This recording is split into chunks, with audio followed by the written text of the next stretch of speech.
Hello everybody, welcome back to the channel. My name is Stitchface JC and today we're going to be playing 1000 Lies. So 1000 Lies is a visual novel game, I believe. It's on Steam. I know it's free. And hopefully it's very story driven. It was free. I think I said that. It was free and it looked very cool. I know some visual novels, like the art sometimes kind of turns me off, but I really like the art in this one. So yeah, let's get started. Hopefully this is very story driven and I can cut up into parts. So yeah. Okay. Much like the origin of our dreams, three youths forged their friendships out of unclear beginnings. The innocence of their childhood souls knew nothing of their ulterior moves that the jaded mind of an adult might have. So what do I do? Okay. Um... It's a pity that no decision knows of virtue, a fabrication which lies beyond the chromatic spectrum of consequences, that adults insist on simplifying only as either black or white. So they maintain that lies should not be told. Lying is wrong, with empty words. They wage their futile battle against human nature, pretending to know of what they speak. Sorry, just gotta do some. Okay. It's ironic how, rather than erasing lies by teaching us not to fabricate falsehoods, we learn to make them better. This is actually really funny because I legit just watched Pretty Little Liars, and like this is just so like, oh yeah. After all, who honestly seeks the truth? We only open our ears to the confirmations of our biases. And that's strange, because in my opinion, there is no one who is more sincere with their words than the greatest liar of them all. Alison DeLaurentis, no. Okay.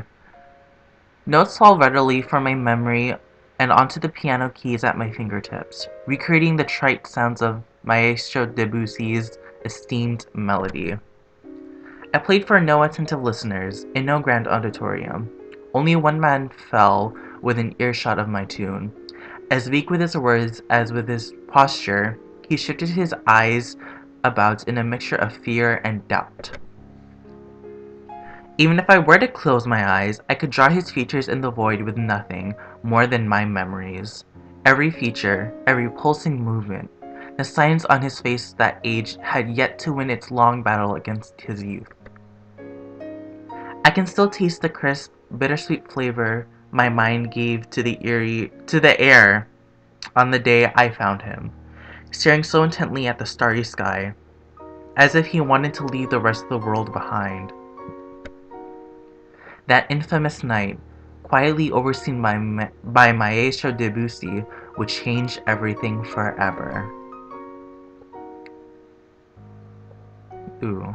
So I really like the art style in this. It's like really pretty, and I just like how the light just hits everything. Like, I think it's just so beautiful, and this is why I actually wanted to play this game, because of the art. So come on, wanna go see how haunted that mansion really is? The boy could hardly contain his excitement as he spoke.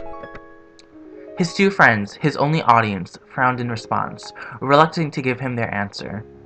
They couldn't be fooled by such superstitions as ghosts. Now they were motivated to spend their time disapproving their existence. Yet somehow, they just couldn't find it. They couldn't find it in themselves to say no to their eager friend, perhaps due to his eloquence, or to be frank, his persistence. Their entrance was heralded by abandoned spiderwebs, ramshackle walls, and frayed curtains. Unfortunately, there were no specters to speak of. The boy had little need of his ghost now, though, for the trembling signs of fear that gripped his friend served more than adequately as entertainment for the day. Wow, what a jerk! So our intrepid leader took point, taking his exploration party deeper into the dust-veiled interior of the old mansion. He brought his attention to a single book laid atop an aging podium, a sure sign that no pages of content were more worthy of reading than those found within the centerpiece on display. Its words were still legible, if only just, and apart from the rest of its treatise, on keeping close relationships unbroken. I offered a dire warning. Oh no, I'm scared now. Desecrating that which does not belong to you will bring nothing but punishment.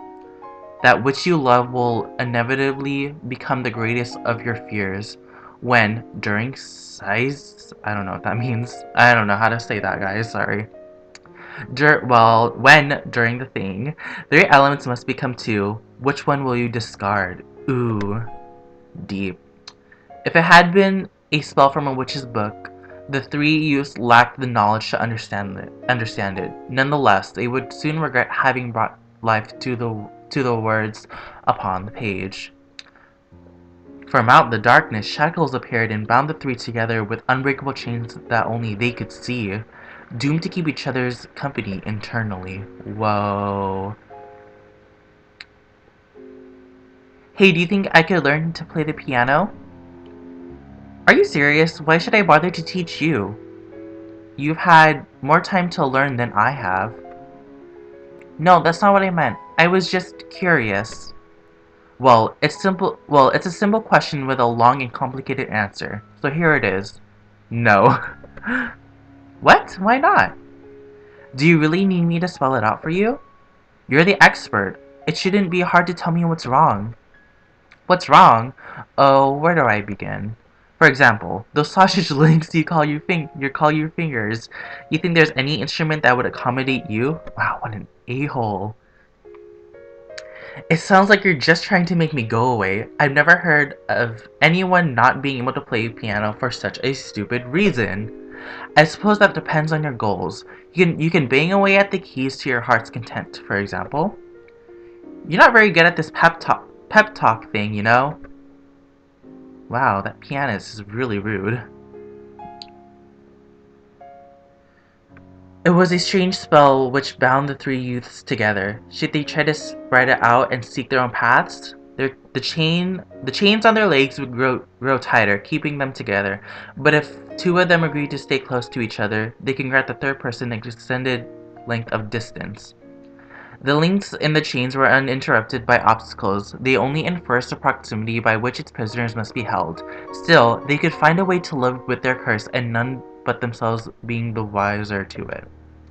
And how could anyone believe that three friends had been physically bound by a chain which alludes to the sight of everyone but its prisoners, passes through all obstructions, and is untouchable to anyone else? Under the premise that they used to spend all their time together, none of them thought this incident would harm their lives too much. Using their imaginations, they could manage some way to go on with their lives. In a time, a change came upon them, just as the origins of their friendship remained unclear. So too would it be difficult to pin down just what had kept them united. The light of their childhood innocence would die a slow death, or perhaps even that innocence was another lie, fabricated to disguise their selfishness. These were the thoughts which plagued the leader's mind as he began to silently observe the faces of ones he once called friends, who had now become unrecognizable to him, and unable to find the words to form his apology, he simply chose to run away. Well, okay. Ooh, okay. Come off it already. You didn't come here for a piano lesson. If you've got something to say, spit it out already. But the kid merely choked on his words, unable to force his thoughts into the open air. You don't have to say a thing if you don't want to. You're a grown man, and you can make your own decision. You don't need to tell me what me to tell you what to do. Just know that every choice comes with a price. If you don't want to come crying to me later as if I were responsible for your decisions. Through the corner of my eye, I could see that no amount of shaming language would drive him away, yet he still milled about in his own indecisiveness. I sighed audibly, making my displeasure with our status quo abundantly clear. Fine. Do you know what made me want to learn how to play the piano? It had been an impromptu change of subject, surprising even myself. I was never one for improvisation.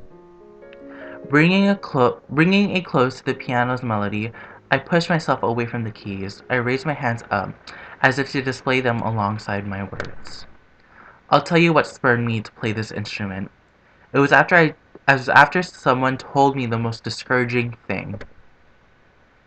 that the that with fingers as thick as mine, I would never to be able to play any instrument. So I guess that's why he said that to the kid. So he ran, struggling against his own loss of breath, until the cruel chains trailing rose up to remind him of their limited length. But that would not stop him. Surrender was beyond his understanding now. No senseless witchcraft would be able to outperform his willpower. Is this guy the pianist? I don't know. Whoa. Okay, this is getting like very graphic. He didn't care about the blood or the pain. He would keep on running, empowered by his will, even if his leg were about to break. The chain stretched with each step, with the metallic echo of the links breaking behind him. What about his other two friends? Groaning under the pressure, each link in the chain wrapped and bent to the breaking point, struggling to match the strength of his determination. So it was that the curse vanished into thin air, leaving no trace that it had ever bound anyone together. So what about his two friends? Only then did he return to his senses to find that what he had bled and suffered to gain, solitude in a barren land bereft of his peers. So I guess he just left them. Yeah. So even his footsteps had vanished in the trail behind him. He was truly alone. Never again would he be able to find the important people he had lost. Well, that's sad. That's really sad. 1,000 lies. So that was a really lengthy intro. Probably record for 10 more minutes, and we'll see. Based on a true story. Ooh, okay. Oh. Why you gotta do that? That should be true. Based on a story, that should be true. Alright. I guess. Ziva Shani. Indian. I don't know. I know how you feel about me, but... Hold on, let me turn this down a little bit. Okay. I mean... Here, can I... Sorry, I just wanna fix this for a second so it's not too... Okay, there we go.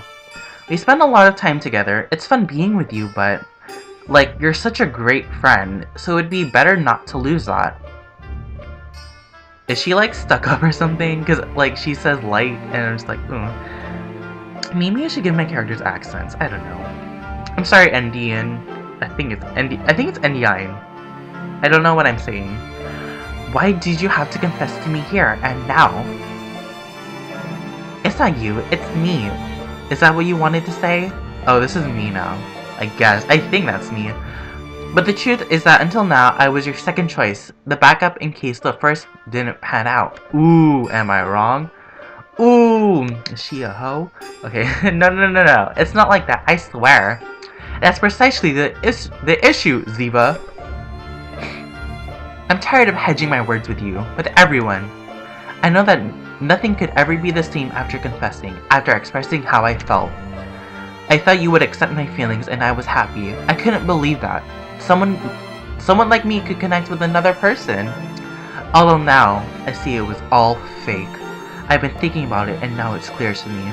One of us has been playing with the other's emotions without considering the consequences. And now you don't even have the courage to go back in spite of finding out the truth. Don't you see that with that attitude we can only hurt ourselves? I thought I loved and adored you. Now, I'm not so sure. Maybe I was deceiving myself all those times we spent together, or maybe it was just my lack of experience. The only thing I do know is that we can't keep going down this painful road. And even so, part of me doesn't want to let you go, even if that means we're only friends. Ooh, okay, sorry guys. Okay. Even knowing that suffering awaits me. Ciaran. Wait, what? Okay. Ciaran, what are you thinking? How could you say something like that? Whispers spread throughout the classroom. As expected, we become the center of attention, and students from all of the nearby classroom crowd around it to eavesdrop. The pressure puts on me by the current situation makes my legs begin to shake. Still, somehow, I manage to look calm and composed.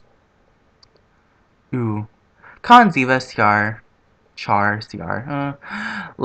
Let's take a minute to calm down, okay? Don't you think it'd be better to talk about this later? Aussie Aldwine. The next class is gonna start any moment, and I don't think. You're one to talk, Aussie. Everything is your fault, after all. Ooh. Huh? What did I do now? So you already knew. Nobody told me if that's what you're worried about. I figured it out on my own. I just had to put two and two together. I don't think I understand what's going on. Would someone care to explain? Yeah, Ziva, do it. Explain it to him. I wouldn't be able to forgive myself if I ruined the lives of my two best friends because I was selfish. I've already been rejected. Are you sure about that, Endiine? I don't want to. Ziva puts her hand on my shoulder as she tries to cheer me up. I nod at her to indicate that she can continue. Then I choose to walk away, leaving them in silence. Pushing my past a crowd of students and a teacher, I head into the hallway without ever looking back. I'm running away, but there are times when being a coward is the only way to survive the battlefield. From the hallway, I can still hear what's happening from the other side of the door. I can hear the woman I love declaring her love for another man. I feel bad for this kid now. The students inside the classroom suddenly erupt in various noisy reactions. The combined sound deafens everything else. Even then, there's still a sound I can't ignore. Whoa, what happened? Oh. My heart is broken, leaving me feeling empty inside. Aww. It's okay, honey. How foolish. I'm no more than a feeble cuckold, resigned to never leave his nest. Aw, it's okay, hon. My soul is sinking further into the drain of desperation while the world keeps spinning. I'm unable to bear the sound of everyone else's happiness. My sanity is blinded by jealousy, which in turn causes me to retreat into loneliness. I'm not even a third of the man I used to be. For what reason should I keep this farce up? Aw, it's okay, hon. I'm sorry, Ziva. I would be lying if I didn't say I didn't like you. What? Oh my god, these are like really crappy friends. Then what's the problem? The problem is you're beautiful. Any man's ideal woman. I've dreamt of many times of us being together, going on walks while I hold your hand, even on our wedding. That's a little bit creepy. I dreamt of the house we would buy, the 3 kids we would have, the names we would give them. Okay, Aussie is like DTM right now. But it's impossible now. The truth is, I'm in love with someone else. Ooh. So it is true. I suspected it, but I couldn't believe it. She's here, right? That's right. I'm talking about the new substitute teacher. Yeah, ho too. They both hoes. Okay. Everybody's alarm bells go off in unison. Everyone's gaze shoot towards the entrance of the classroom. Standing there is the wide-eyed substitute teacher, ready for her very first class. The tensions cause her to drop her books. A soft, stuttering noise is all that her brain can process right now. Regardless, she didn't need to say anything. Not before she got cut off by a sudden hysterical applause. Great, how fantastic. I knew beforehand that something like this might happen.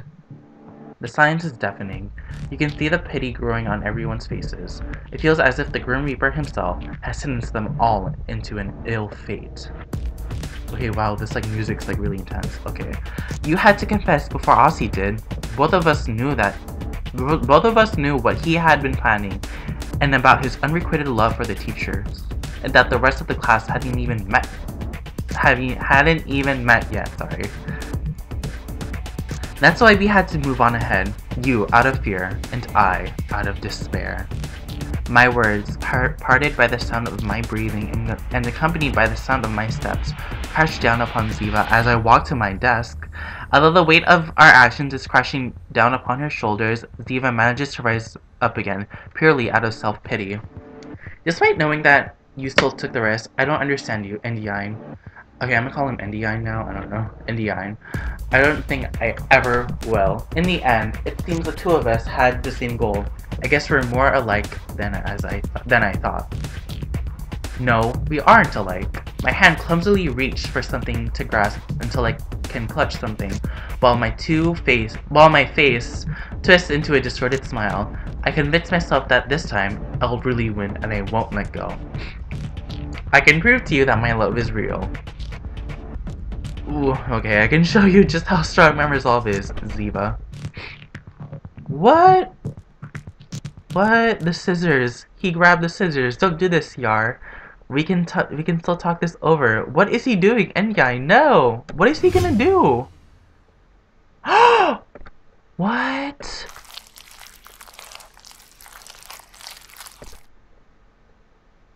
I guess I can't change how I feel after all. Why did you have to do that? What? Why did you have to do that? What? Okay, guys, I think I'm going to end it here. It's been like 20 minutes. I know it's a really, really, really bad place to leave off. You know, I'm like, this is such a cliffhanger.